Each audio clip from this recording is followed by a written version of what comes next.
Hello, everyone, and welcome to another episode of Milestone Museum.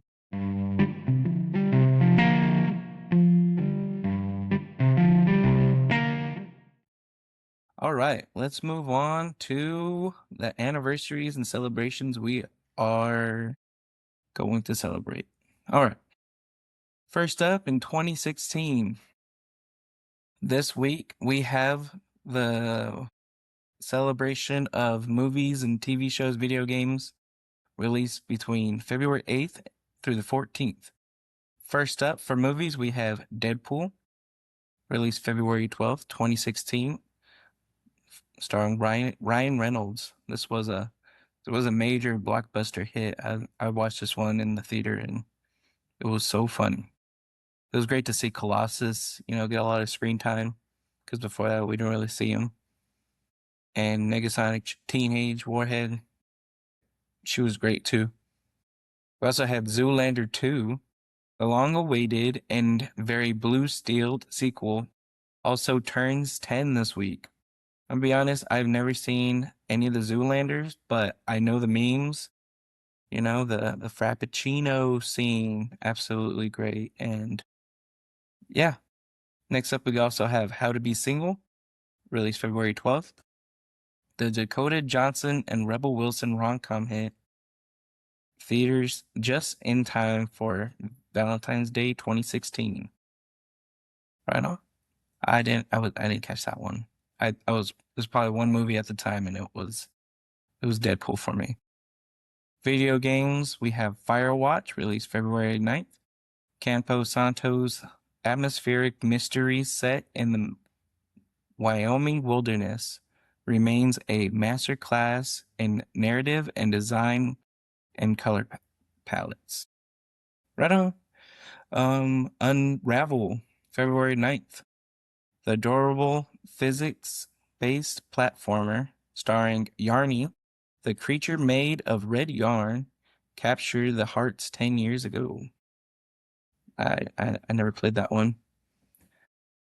Moving on to music, 2016, have Pawn Shop by Brothers Osborne, released February 13th. This breakthrough country rock album featuring hits like Stay a Little Longer turned 10. The duo is actually celebrating the anniversary while with a special 2026 re-release. Right on. We also have The Life of Pablo, released February 14th. The rollout was chaotic and this was Kanye West's Living album. It was officially unleashed on Tidal on Valentine's Day 2016. I remember Tidal was a platform at one point. It might still be. I don't listen to it though, but I do remember it. And we also had 7 Years by Lucas Graham. While released earlier in some territories, this song was peaking on its global charts and becoming unavoidable in the US during this week in 2016. It was not unavoidable because apparently I avoided it and didn't listen to it, but I'll give it a listen to maybe one day. For television 2016, we have the 58th Grammy Awards. We're exactly 10 years out from the night Taylor Swift won Album of the Year for 1989 and Kendrick Lamar delivered his legendary high intensity The Blacker the Berry performance. I miss it, but I would have to check out that performance. There's a lot of good performances this year. I like the tribute to Ozzy Osbourne was really good with Post Malone, and the I think Lady Gaga did a really good job too. I really liked her song that she did. Moving on to 2006, we have the movie Eight Below featuring Paul Walker, and it was a survival drama about sled dogs left behind in Antarctica. Ooh, R.I.P. Paul Walker. I do remember a movie coming out. I didn't watch it. I wasn't really into. I can't say I wasn't into dog movies, but I just wasn't into that one, I guess. That one was released February 17th. Another one that released February 17th was Freedom Land, a heavy crime drama starring Samuel L. Jackson and Julianne Moore that tackled complex racial tensions, a staple of mid 2000s dramatic cinema. Oh, I do like me some SLJ. He is a great actor. He's probably one of the greatest. And lastly, in 2006, released February 17th, we have the movie Date Movie. Whether you loved it or cringe, this parody film was released 20 years ago, mocking everything from My Big Fat Wedding to Hitch. Oh my God, let me tell you something. I watched this movie with my cousins, and we should not have been watching that at all, but it was funny. It was my introduction into spoofs, and that's what got me into like those scary movies that the Wayne brother did. It was interesting. They had a lot of spoofs back in like 2006. I feel like they don't do spoofs anymore as much too often. I mean, they're not really big money makers, but still they're great entertainment sometimes. Video games, we have Star Wars Empire at War, released February 16th. One of the most beloved Star Wars RTS, which means for real-time strategy games. I had to say it because I didn't know what it was. Fans still play the Thrawn's Revenge mod to this day. General Thrawn. Trust me, back in 2006, I didn't know who Thrawn was, but now I do, thanks to Star Wars Rebels, because that was a pretty good show. Also released was Age of Empires: The Age of Kings on the NDS on February 14th. A rare and surprisingly deep turn-based take on the franchise of the Nintendo DS. Pop culture and fashion. This week was the peak of 7 for All Mankind jeans and chunky statement necklaces, a look that coincidentally is seeing a huge Y2K revival in 2026. Has anybody out there seen the revival of Y2K look? Let me know in the comments, because I haven't seen, the baggy jeans and the baggy shirts, but it'd be interesting to see it. I'd be happy to see it. Moving on to 1996, we have the movie Broken Arrow, released February 9th. This John Hugh action flick starring John Travolta and Christian Slater was the #1 movie in America 30 years ago. It's a film that truly cemented cool slow motion explosions as a 90s staple. Yeah, I guess it can be a 90s staple. I saw a lot of those explosions in the 80s too. With a lot of cop movies. Like, one of my favorites, Lethal Weapon. I talk about it all the time. I love Lethal Weapon. But okay, we'll let it be a 90s staple. Also, in on February 9th, we have Beautiful Girls, a quintessential 90s ensemble dramedy featuring a massive cast including Matt Dillon, Uma Thurman, and a very young Natalie Portman. That's an all-star cast right there. Uma Thurman. I think her daughter, Maya Hawke, just recently got married in New York with the Stranger Things cast. So, yep, New York City on Valentine's Day. Ooh, how romantic. All right, here we are going into music for 1996. We have Tupac's All Eyes on Me, released February 13th.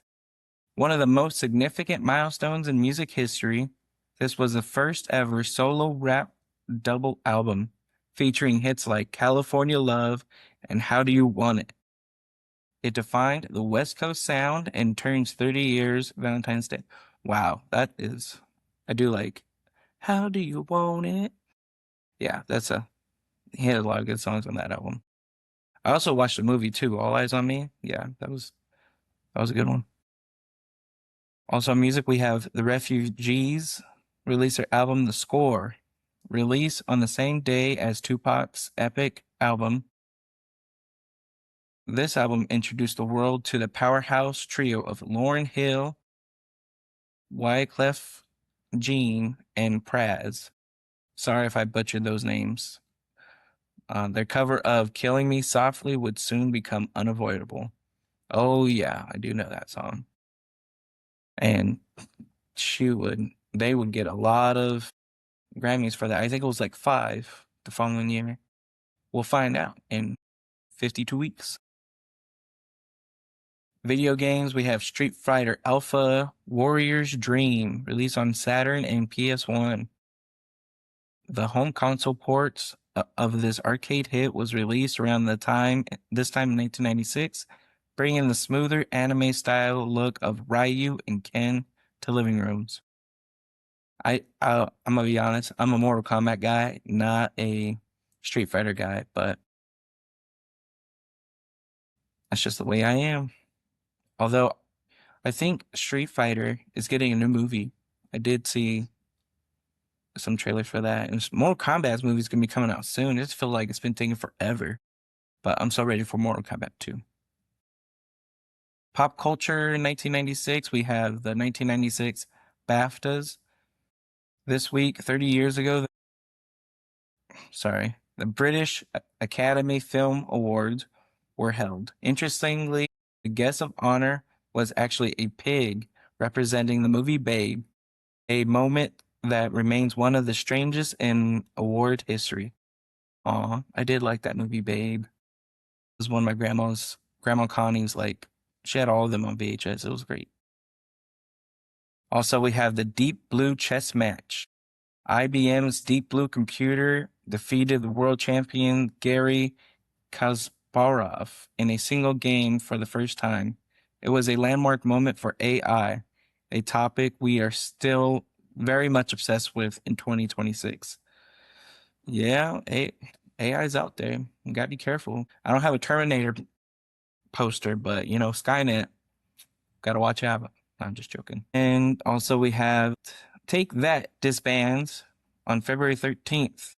In a devastating blow to 90s boy band fans, Take That officially announces that they were splitting up the first time, leading to the UK government setting up headlines of distraught teenagers. Wow. There's any Take That fans out there. I'm sorry for your loss in 1996, but I think they eventually got back together. So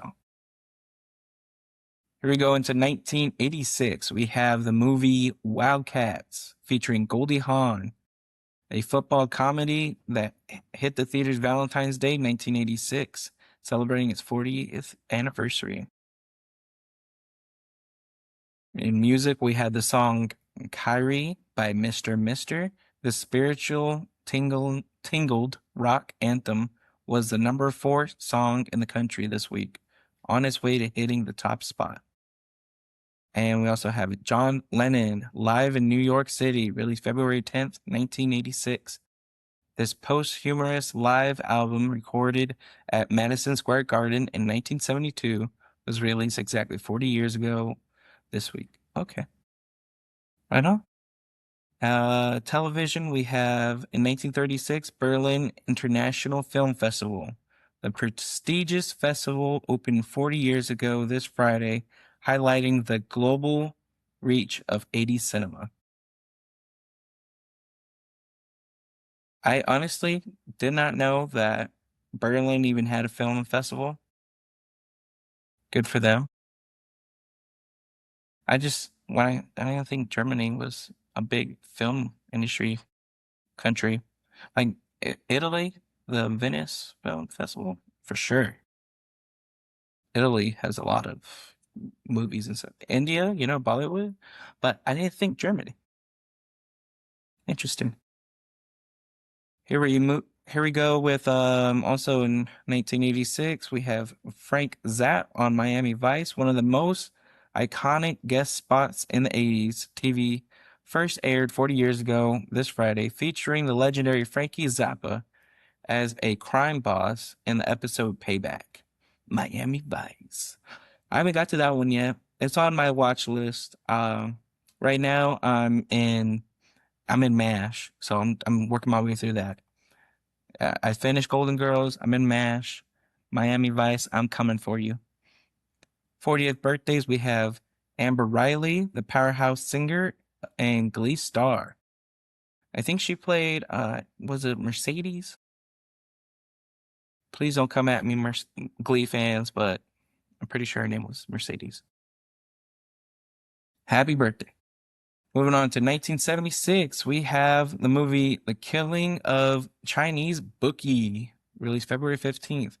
John Cassavetes' gritty neo-noir masterpiece hit theaters exactly 50 years ago, helping to pioneer the independent film moment.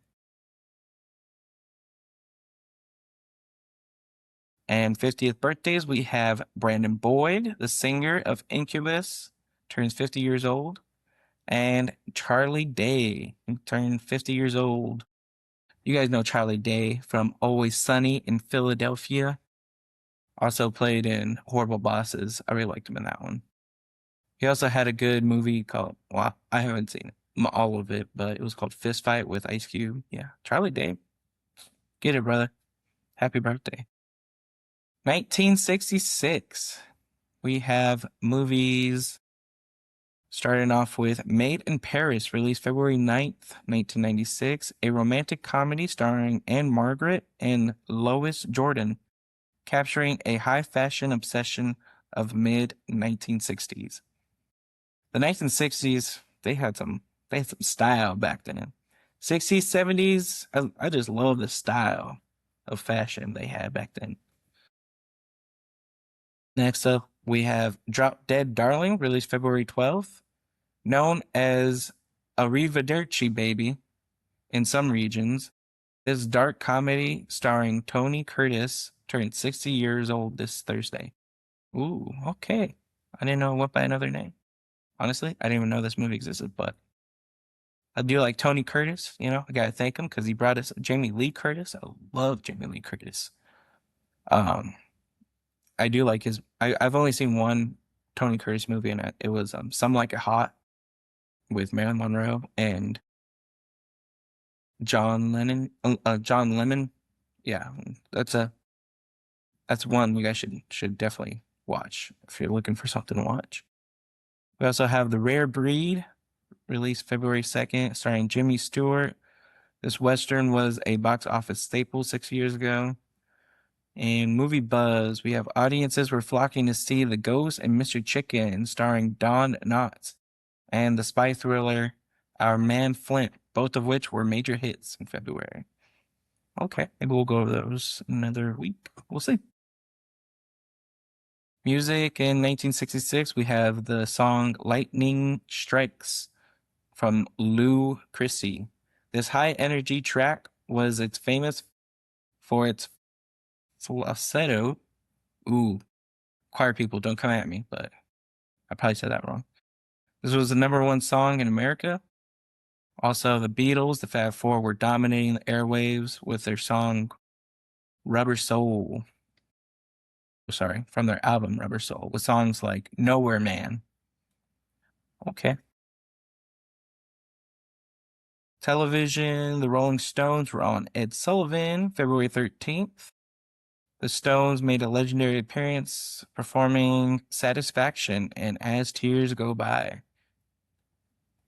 Wow, they've been going rock steady forever. Good for them. I love them.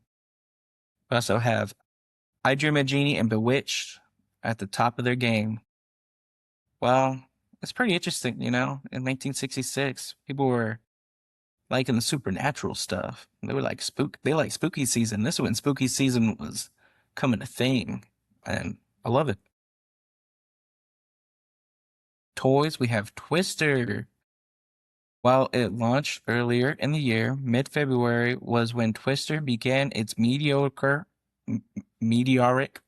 rise to becoming a household name after a famous TV demonstration. We used to have Twister, and You know, I don't like to talk about it. It was just led to a lot of gases, if you know what I mean. Farts. That's what it made me do. But yeah, sorry. Enough about Twister. I don't play that game. We also have Action Man. This was the year the UK's version of G.I. Joe was launched, winning Toy of the Year and changing the toy aisle forever. I don't think I ever saw Action Man, but we know G.I. Joe is the way to go. Ooh, that rhymed. And we also have the Spirograph. The classic drawing toy was a brand new sensation 60 years ago, having just been introduced to the global market. 60th birthdays, we have Neil McDonough, the prolific actor known for Band of Brothers and Yellowstone, hits a big 6-0 this Friday. Oh yeah, he was in Yellowstone. He was one of the bad guys. Moving on into 1956 movies, we have Carousel, released February 16th. The film version of the Rodgers and Hammerstein musical premiered. It was the first film shot in the CinemaScope 55 process, a major technological milestone 70 years ago. Interesting. I don't know what the CinemaScope 55 is, but if there's any experts out there, let us know in the comments. Music, we have The Great Pretender by the Platters. It's #1 song in America this week, 70 years ago. And 16 Tons by Tennessee Ernie Ford. This classic was the #1 song in the UK 70 years ago, representing a massive influence of the working man anthems. Oh, we love the working man. Television, we have Hancock's Half Hour. The BBC debuted this show exactly 70 years ago. It is widely considered the first modern sitcom introducing the format of a situation comedy that we still use today.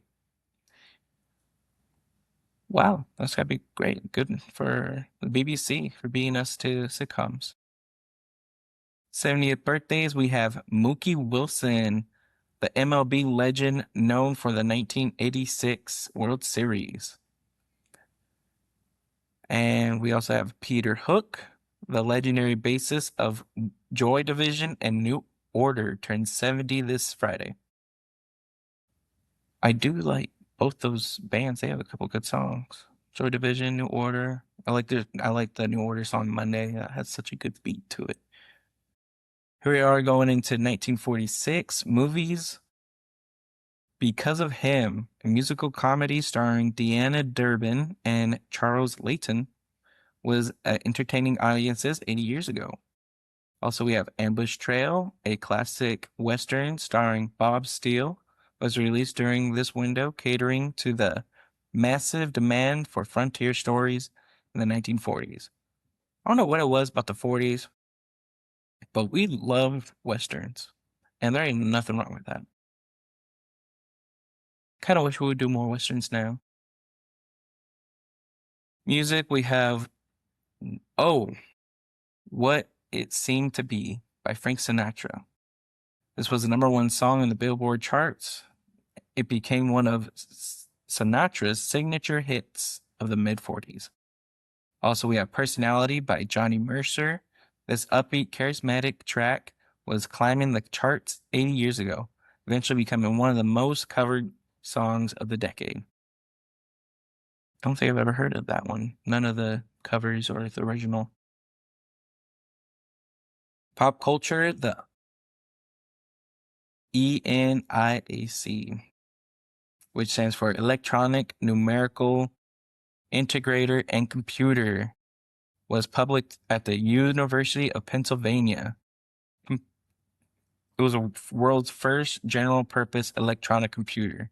The great-grandparent, sorry, we're being fluid here, of computers. Okay, right on.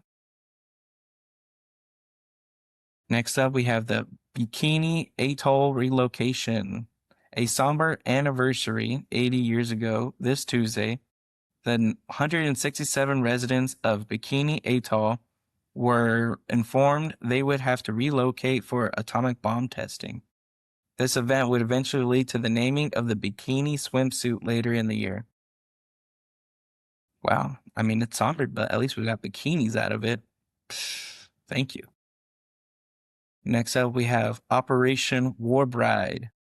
80 years ago this week, the second major wave of war brides and their children arrived in New York on the Queen Mary on February 10th, marking a massive demographic shift in post-war America. Wow, I never thought about war brides, and it's a weird concept, but it happened, 1946. Speaking of 1946, we got birthdays of Vince Papale, the former Philadelphia Eagle and inspiration for the movie Invincible, starring Mark Wahlberg, celebrates his 80th birthday. Oh wow, Invincible was a pretty good movie. I remember watching that in like the sixth grade, I think, in like history class. It was a slow day, and I think it was towards the end of the year, and teacher threw it on, and I was like, wow, he tried out at 30 years old, and he got the job. I should do that. Niners, here I come. Try out. I'm just kidding. I'm just kidding. I'm just a fan. And next up, we have Gregory Hines. Pop culture remembers the 80th anniversary of the birth of the legendary tap dancer and actor who passed 2003. Okay. And games and technology reintroduction of weather maps. February 1946. For the first time in 4 years following wartime censorship, national weather forecasts and web maps returned to American newspapers 80 years ago. That's a trip, a whole map of like your county or something in the newspaper. And I mean, weather, yeah. I've seen weather, but I've never seen like a map of your county or your location on a newspaper. That'd be pretty cool. Moving on into 1936 movies, we have The Bohemian Girl released February 14th, starring legendary duo Laurel and Hardy. This classical musical comedy turns 90 years old on Valentine's Day.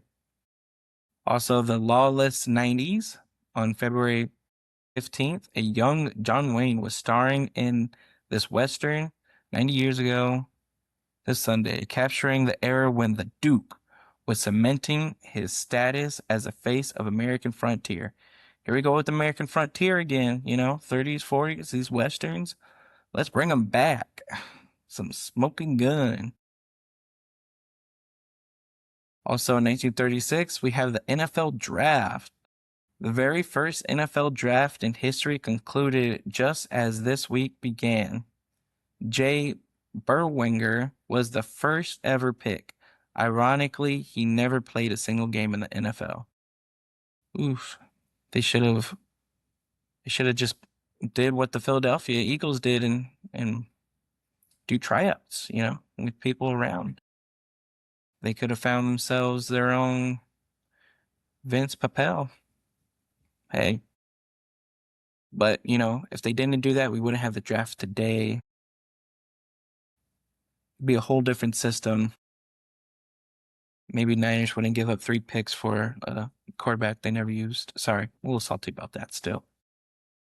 And here we are with the game. Oh, sorry. I wasn't finished with pop culture. Pop culture.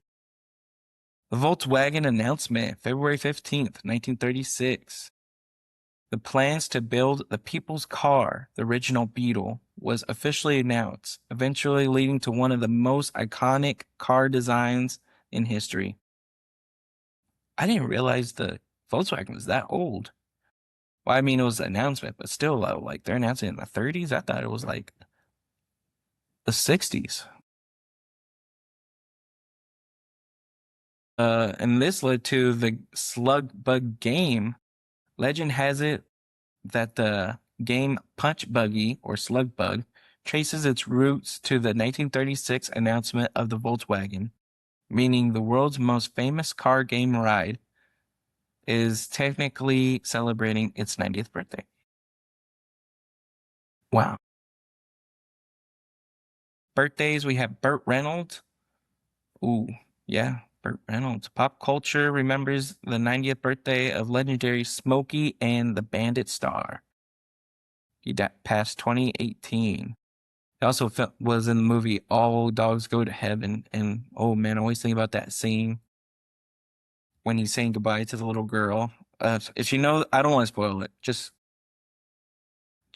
YouTube that scene, and they'll probably give you and read the comments, and you'll probably get clarifications. It's such a moving scene. Also, birthdays we have Mary Claire Costello, loved actress from the Waltons, and Clive Swift, the late great British actor. And finally, we've reached 1926. Starting off with the movie The Mannequin, released February 14th. And no, not the one from the 80s starring Andrew McCarthy, even though that one's pretty cool. But no, this one is a Paramount silent drama starring Alice Joyce and Warner Baxter. Also in 1926, we have The Caveman, a popular romantic comedy of the era, also premiered. It reflected the lighthearted flapper humor of the decade. Flapper humor. Music, we have Sleepy Time Gal by Ben Bernie. This was the number one song in America exactly 100 years ago. It spent 13 years on top of the charts and remains one of the definitive melodies of the 1920s. There's also Bam Bam Bammy Shore by Ted Lewis and his band. Massive hit that was dominating airwaves 100 years ago, capturing the energetic hot jazz sound. 100 birthdays, we have Neil Cassidy, Joe Gargiola, Charles Van Doren, Al Brodax, and Mimi Chartan. Agriculture. Oh, this is the first time we've had agriculture on the podcast. We have the Orpheum Theater, February 15th, 1926. This legendary theater opened in downtown Los Angeles 100 years ago. It remains one of the most famous venues in the world of film and music. Right on. Movies we have released, of course, Valentine's Day, we gotta have a spicy movie out there. So we have the movie Wuthering Heights, Imelda Fennell's adaptation of the Bronte classic starring Margot Robbie and Jacob Elordi, was the big theatrical draw of the week. There's also GOAT, Sony Picture release animated sports comedy produced by NBA legend Stephen Curry, timed to coincide with the 2026 All-Star Weekend. And we also had the Bone Temple. This one I did catch. I didn't catch the other two yet, but the Bone Temple was the next installation of the 28 days, weeks, years, whatever, zombie franchise.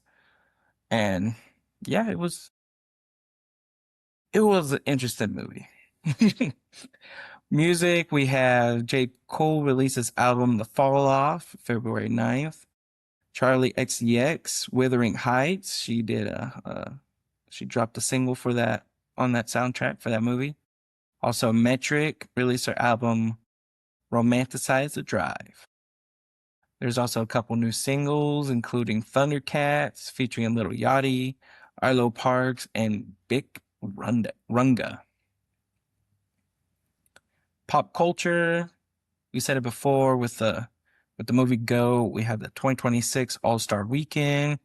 Pop culture and sports merge in Los Angeles as the NBA All-Star festivities begin, featuring various media crossovers and the premiere of Steph Curry's film. The AI video craze, social media was flooded with discussions regarding the rapidly advancing realism of AI-generated videos, sparking debates of future digital media. Yeah, we talked about AI earlier, with the old AI beating the chess player, it's gonna get interesting real soon. And in more morbid news, we lost James Vanderbeek, famous for Dawson's Creek. I also saw him in that one show, One Tree Hill. He played like a director in there, and that was pretty cool to see him. I one Dawson's Creek is on my list to watch, but I haven't got there yet. And now I feel like, man, miss a lot. And we also lost Robert Duvall, a legendary actor, best known for The Godfather, Apocalypse Now. He also did a small but powerful performance in one of my favorite black and white films, How to Kill a Mockingbird. He played Boo Ridley. And yeah, I think that's about it for this episode. I hope you had a great time, and I will see y'all later. Have a good one. Bye.